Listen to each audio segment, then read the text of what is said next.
What up, you guys? I hope you're doing well. I am listening to the distant chirping of a low battery in a smoke detector. And when I go upstairs, it sounds like it's coming from downstairs. And when I'm downstairs, it sounds like it's coming from upstairs. And every time I go look at the individual smoke detectors, it's like it's coming from the opposite side of the house. I'm like, am I unraveling? Is this it? And then, like, I don't know, it might be coming from next door, but we are here for our weekly anchor message. This is when we get our spiritual assignments for the week, and they're really aligning quite perfectly with this week's Torah portion, which in the so during the calendar year, every 365 days, there's a corresponding portion of Torah that is dedicated to addressing the exact energy of that day and the lessons that come up through that day. And so every soul that comes to earth has been bringing the same soul with them through multiple incarnations. And the point of each incarnation is to basically correct your soul, heal the wounded parts, awaken the light within yourself and your talents, overcome your negativity, your pain, your darkness, your fears, those kinds of things, to bring yourself into balance and to kind of bloom into the greatest potential of your higher self. And so each individual lifetime, we do deeds that either add to the scale of positivity or they add to the side of the scale of negativity in our lives. So it's like we're constantly trying to work off this spiritual unwanted fat, so to speak, every lifetime, whilst also trying to maintain our current levels of karma, so to speak. The Hebrew term for this is tikkun. And each soul could theoretically correct their entire tikkun in 365 days. And the Torah portion is there for each day to support us along that journey. But we mostly fall short every year. And that's okay, because the reason why we're here on earth, our whole purpose as physical beings, is to come here and get in the dirt and wrestle in the muck and really like look at our density and darkness and sadness and anger and despair and all of it, and our lust, our temptation of our anger and our temper and our greed and our, all of that stuff. We're here to look at that, to address it, to heal it, to awaken the higher nature of ourselves. And so we have to do that through every lifetime. So we've got the judgment card coming up, reflecting that perfectly. Now, back to the Torah portion. So in theory, we could correct this in 1 year, but it usually takes us most of our life. And that's okay, because that is kind of our ticket for being here on earth, and it's our true purpose for being here. It's not about what is your talent and how do you share that with the world and make it your job if you can. Like, we think of that as like, this is our purpose, but like that's not actually our exact purpose. It might be part of it, but our deepest purpose is to correct the soul that we've been given so that that soul can become every lifetime more and more and more like the Christ. And less and less and less like the egoic, base, animalistic human self, and rather awaken the divine human self. So this week's portion is called Mishpatim, and I cannot recall off the top of my head the English translation for which portion of the Bible that corresponds to. It's the same in the Old Testament, but it's just the Hebrew word. The Hebrew name is Mishpatim. But this portion is dealing with the ideas of reincarnation through lifetimes and our, basically our tikkun correction, or what like common understanding of like what karma is, the idea of karma. And so we come each lifetime, we are given the life, the script for our life that our soul merits according to the work that we have done on ourselves to correct our negativity and our darkness over our cumulative lifetimes thus far. So the issues and challenges and patterns that you are coming up against throughout your life, there are probably a few repeat themes. These have come with you on purpose. These are like your assignments. And when they keep showing up, it's like you still haven't solved this problem yet. This is still an unfinished assignment that you need to complete, or you haven't gotten to the full root of it yet. There's still more work to be done. So, and it's always a work in progress, right? There's always more layers too. So we don't have to beat ourselves up. Again, this is the whole purpose of us being here, because the darkness that we bear within ourselves that we carried with us, it was like, it was assigned to us. It was given to us, like, to come here on earth. Because before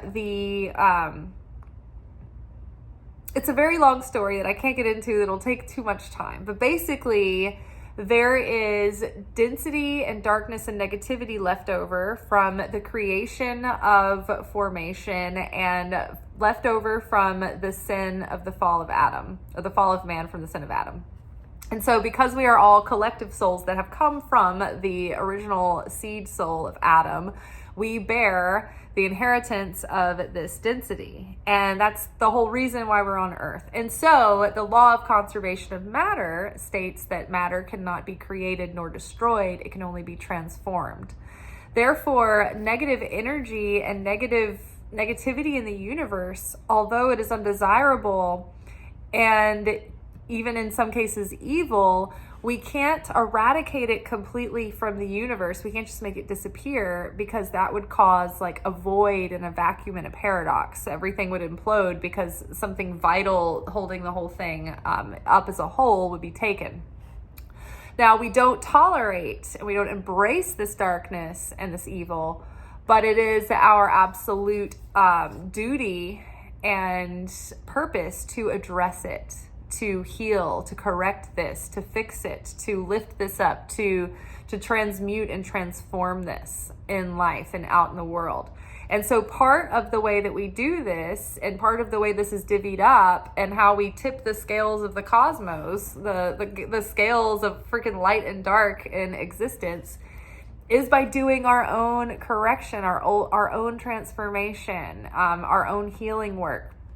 All of that is not just for our own sake, but it is for the sake of the greater good, not only so that we don't add more death and pain and suffering and wickedness into the world, so that we're hopefully helping to make the world better than what we found it. It's questionable for most of the population, but also so that we can tip the greater scales of the cosmos, hopefully to the side of the light, because at any given time it's just, barely maintaining even status, right? So our own personal work makes a great difference.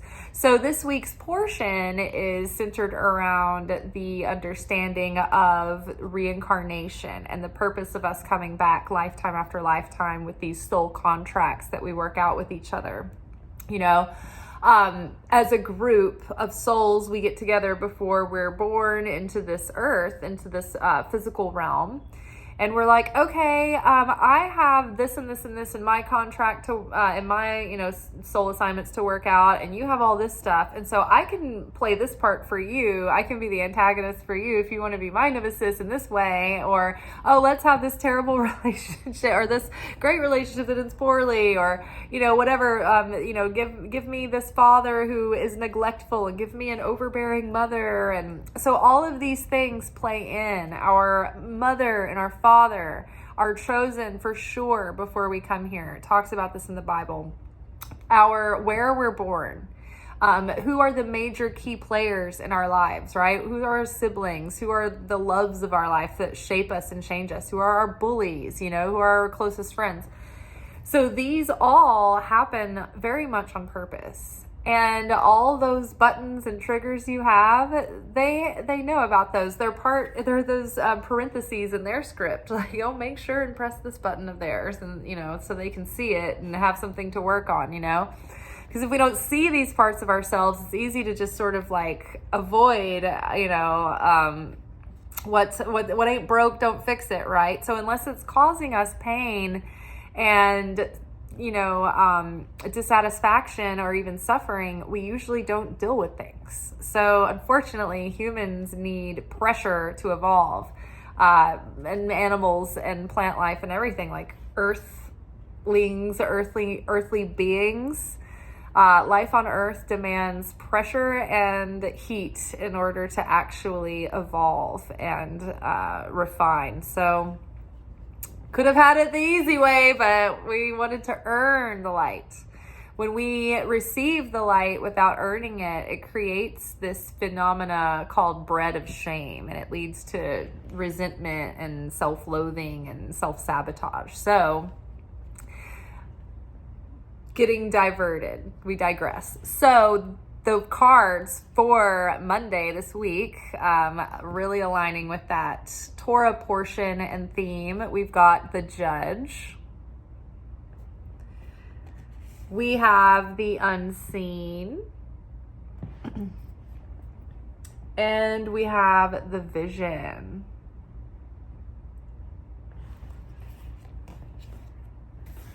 Underneath Judge, we've got the Lovers. Can you guys hear this chirping? It is making me insane. And I don't know where it is and if it's coming from next door or if it's me. The Unseen is paired with the Queen of Swords. And underneath Vision, we have the Sun. Love this. Now, if you guys remember in the alchemy deck, there's that card, the Soulless Splendor, and it's got like the beautiful, like kind of rainbow jewels over the beautiful sunny day over the water of the lake. It's very similar to the feeling of this card in the art. So we have the Judge. And like I just said, we are in this moment this week where I feel like we're getting...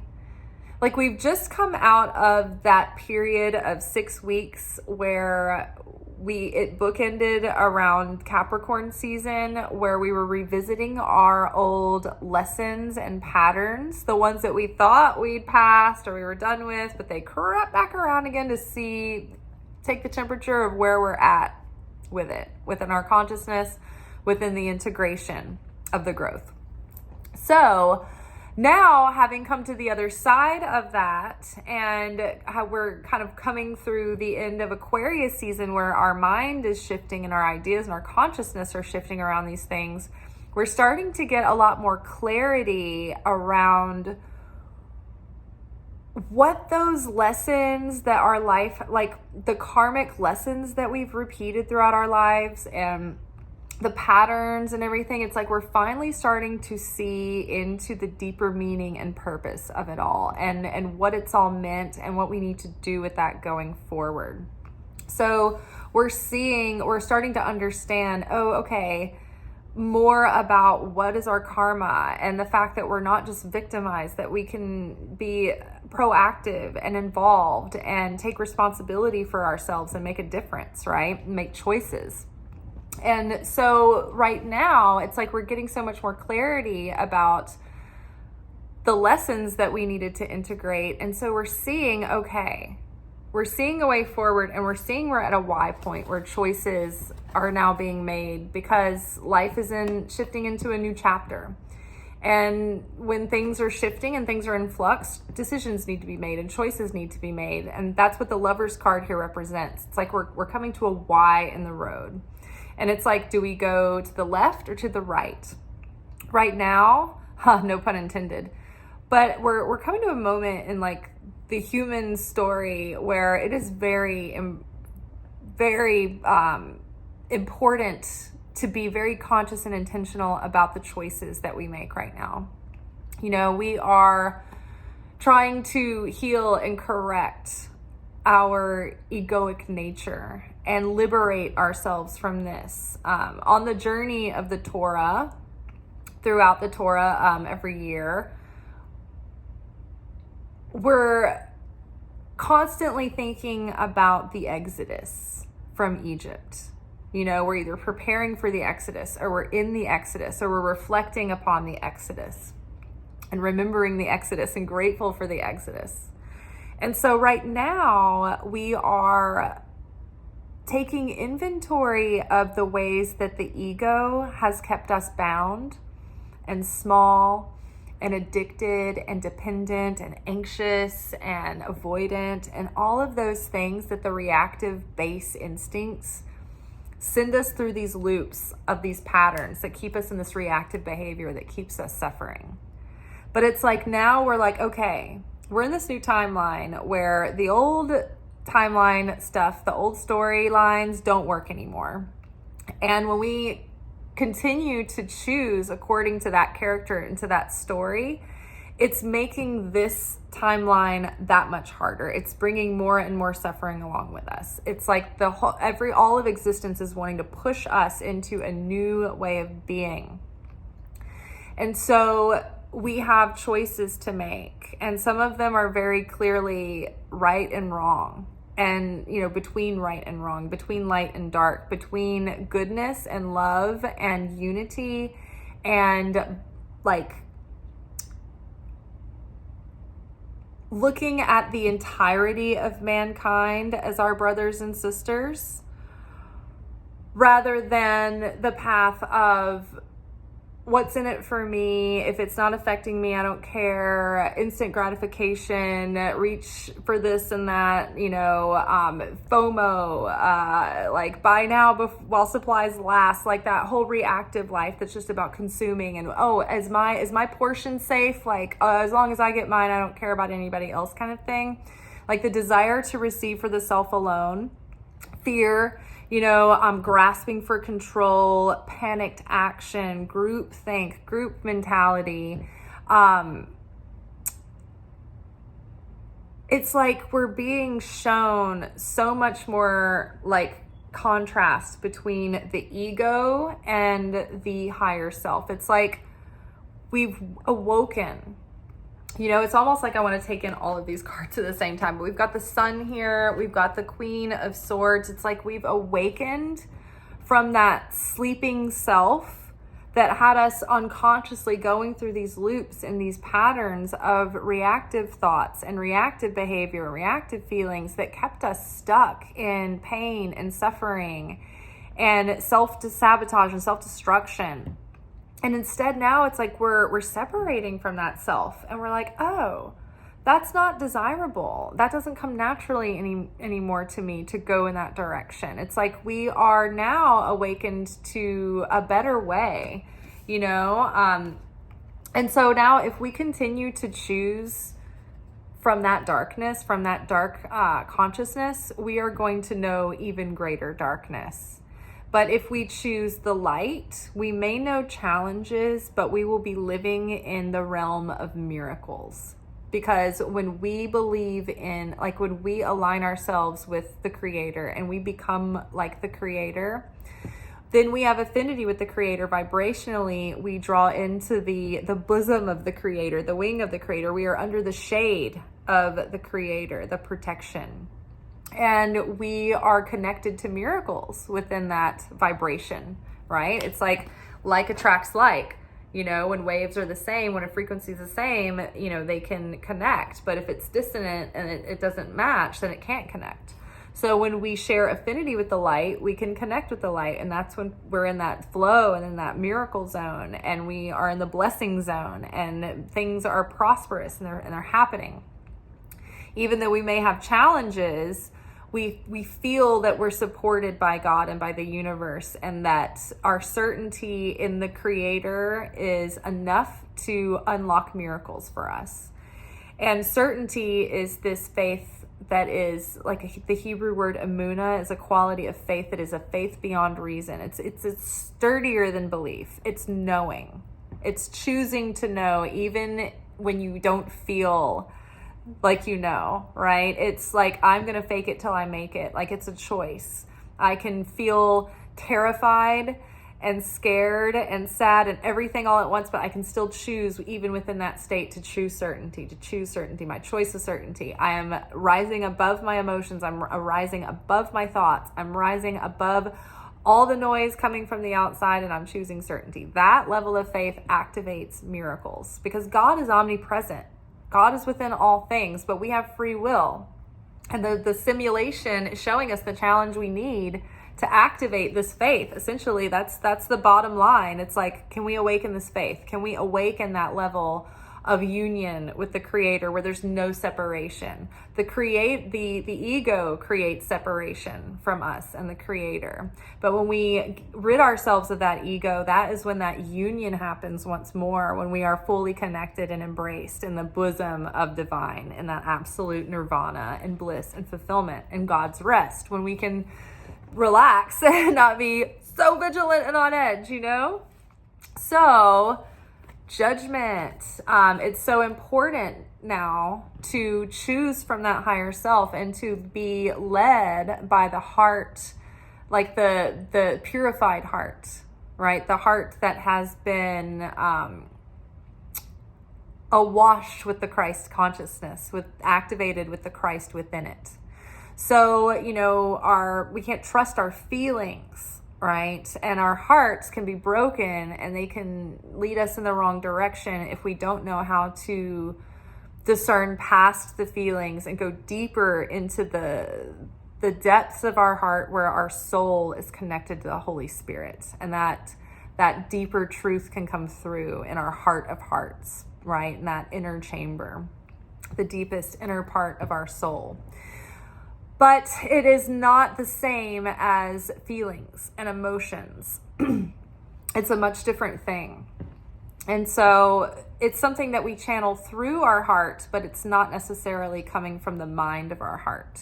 It's like the channel that our heart has that's connected to the voice of the higher self and the voice of the Holy Spirit. It can come through the heart, but it's not necessarily coming from the mind of our own heart that can be misled if its emotions are in an imbalance or in a disturbed state, right? So now we are choosing from our heart of hearts, from this calling of the soul, right? Where is the Holy Spirit leading us?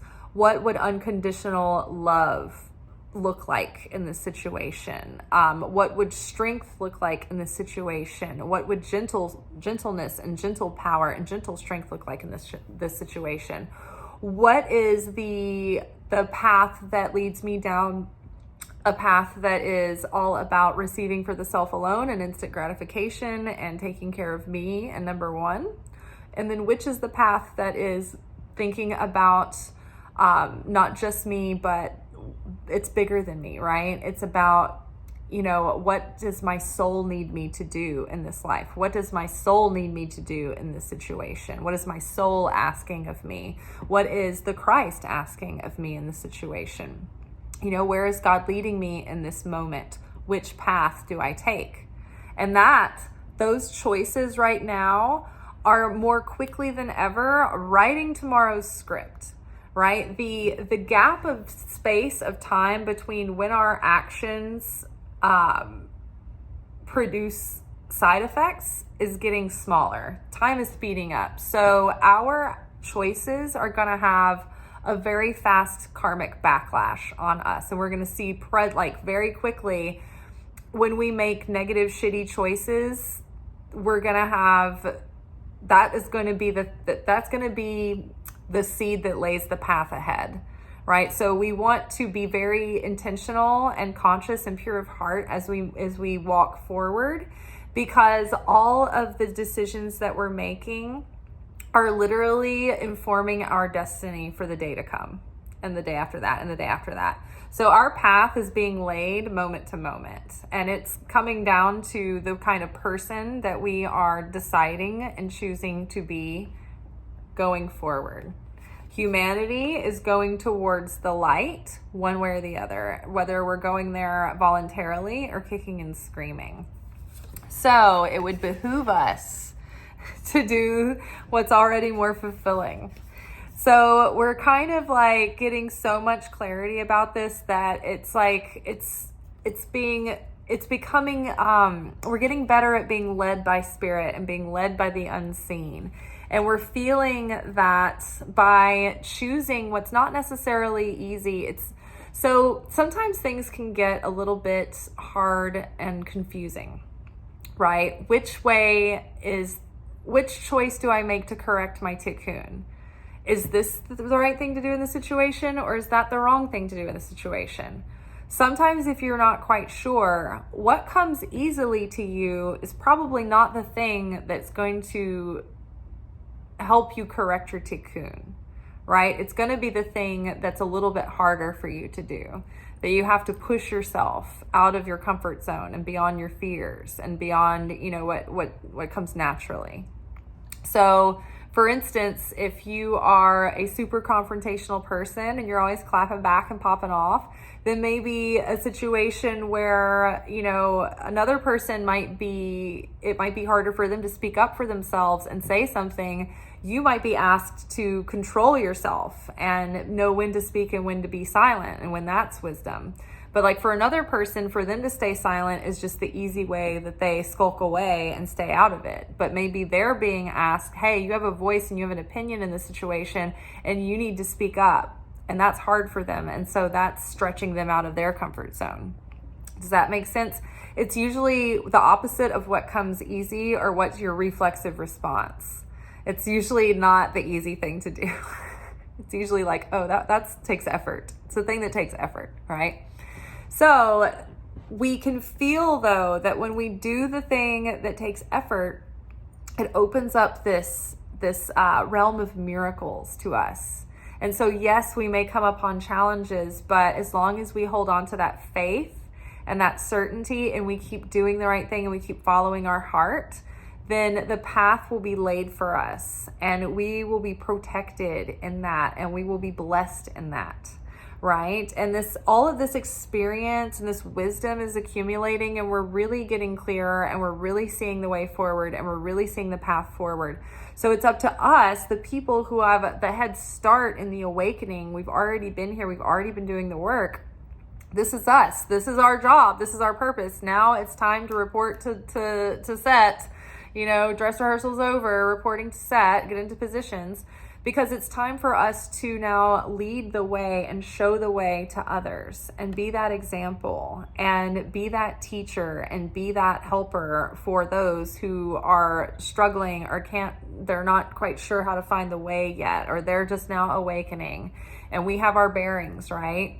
So we have to set the example and lead the way and hold the vision for the path forward. Now, the vision for the path forward, right? We're in that age of Aquarius now. We're in this, power to the people kind of revolutionary, for the greater good Aquarian age. And so in order to get there, though, we've got to get through the dysfunctionalism of the human family.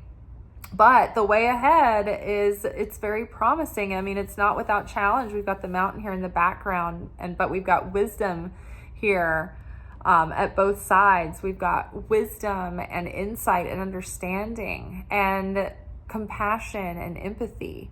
What is absolutely terrifying right now, talk about judgment and karma, talk about the consciousness of the Antichrist coming into the world, that there are extreme far right conservatives trying to get out there and say that that empathy is a sin.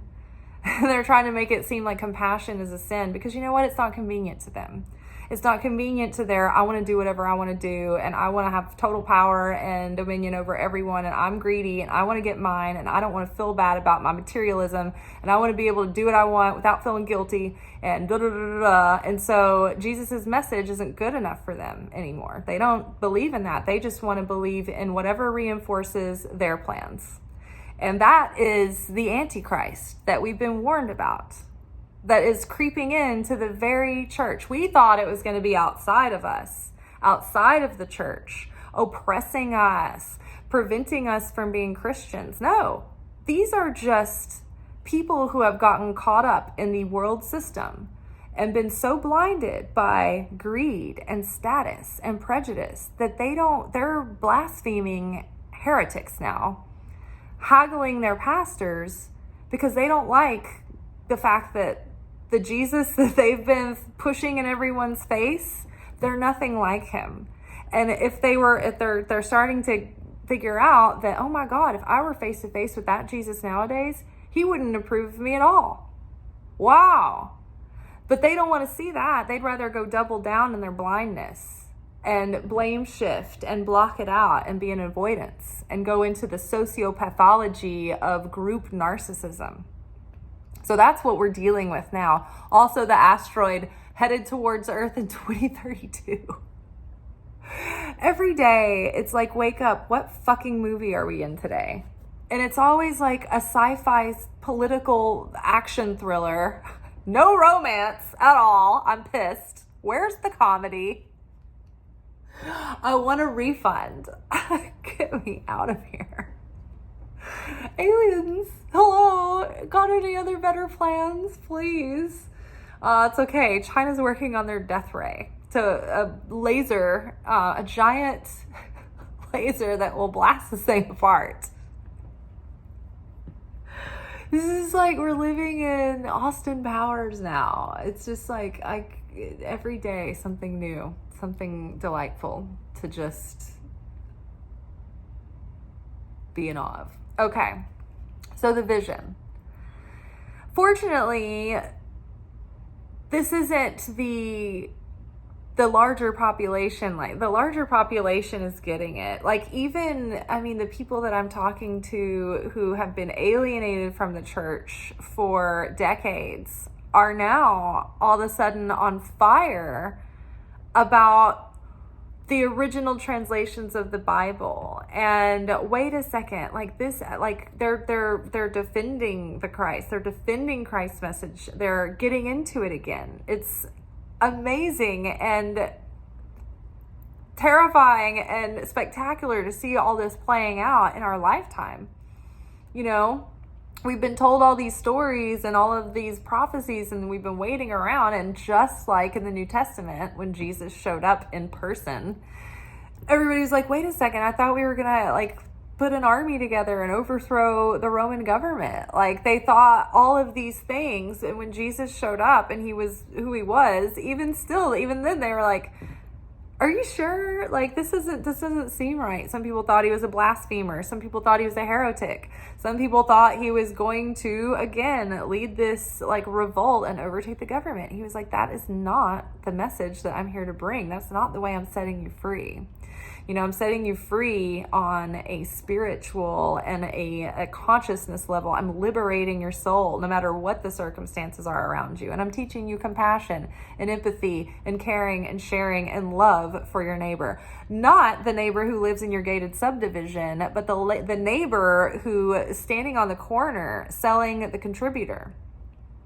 The neighbor that can't do anything for you back in return. And remember that corner of the field that we were supposed to leave for the foreigner and the widow and the sick and the children?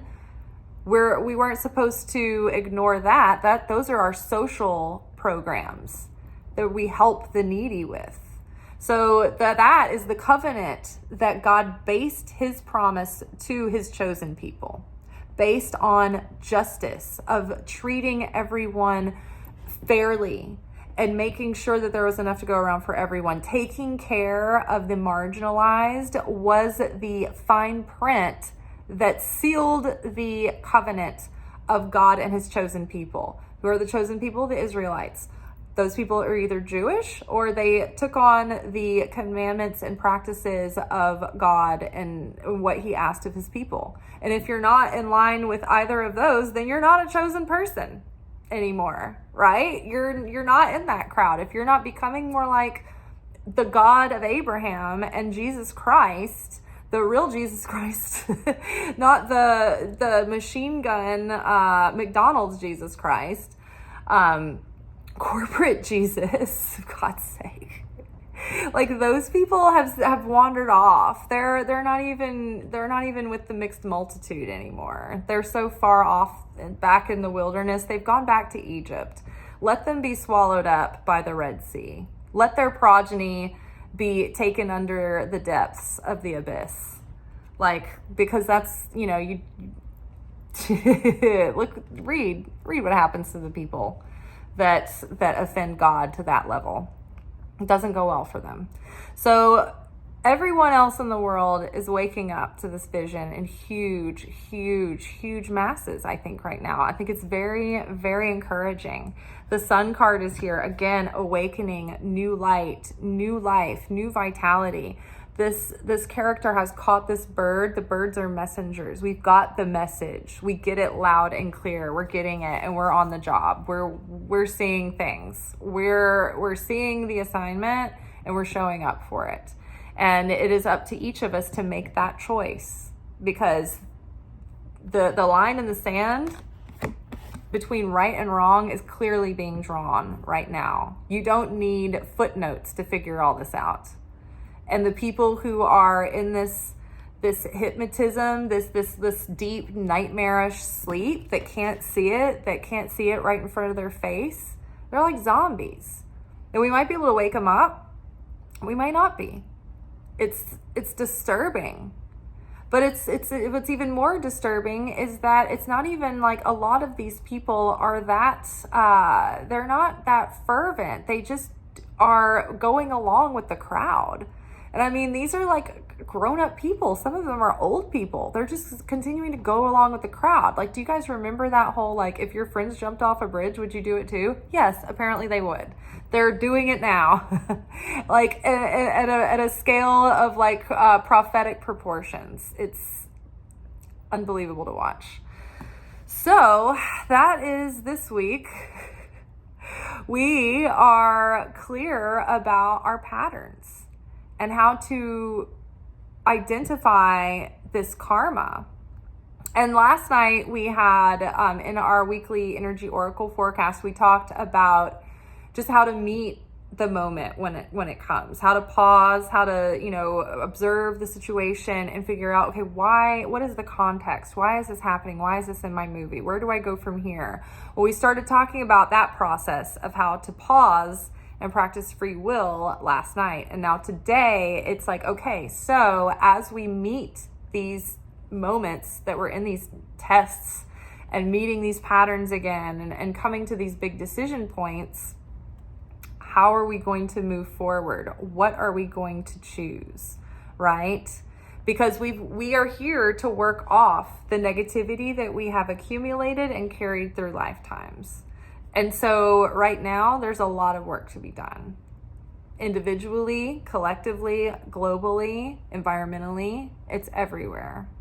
So use your heart wisely, use your mind wisely, use your words wisely, use your influence wisely. But we want to be spreading more love, unconditional love, more understanding, more unity. When we create unity and love and brotherhood, not just with the people that we already get along with, but when we actually mend fences and build bridges where there were grudges, that opens up an incredible amount of miraculous light. And it tips the scale big time onto the side of good.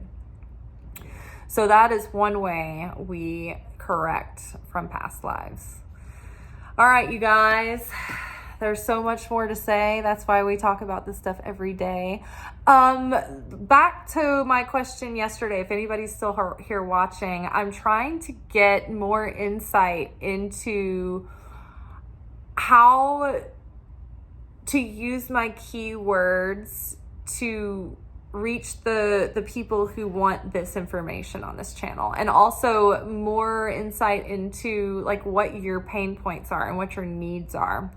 But basically, I know I can grow this channel, and I just need to have a more focused in audience. And I think right now what I have is a random accumulation of people that have found this channel and just stuck around. But in an algorithmic way, they don't know who to show my my channel too. And I feel like I do a pretty good job with like keywords and things like that. But if you guys can tell me a little bit about like if you're a new follower or if you've been around for a while, if you're like here because you like tarot and you are also into the spiritual wisdom, or if you are into spiritual wisdom and you're like, oh, okay, there's tarot involved.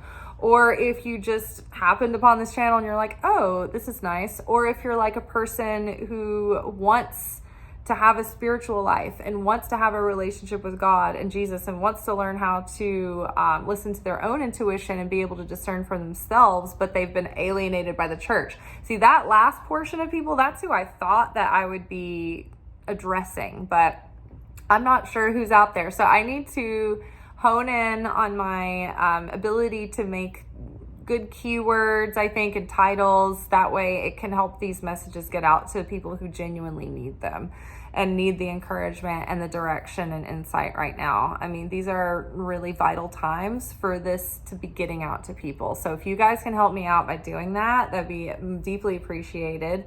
There's also, if you want to support the channel and get something for yourself in return, I have a $10 offer in my description box below.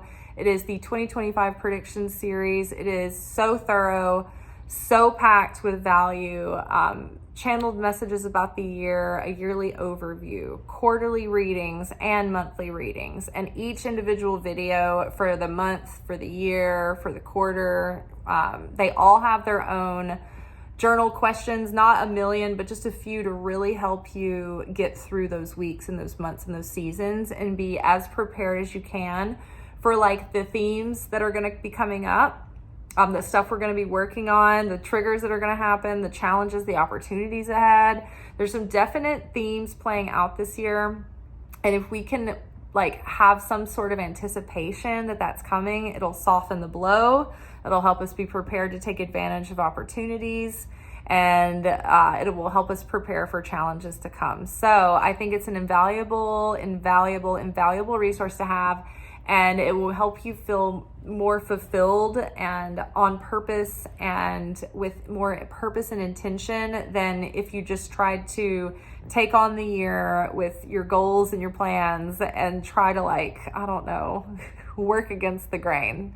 So I think it's wonderful. I've been doing this for myself for years now. There's a couple of years recently I've put a playlist up on the channel, but this year I just decided to do a private workshop. So you can follow the link below and get access to that playlist for $10 in my Stan store. If you have trouble with the browser, then maybe try Chrome or something other than Safari.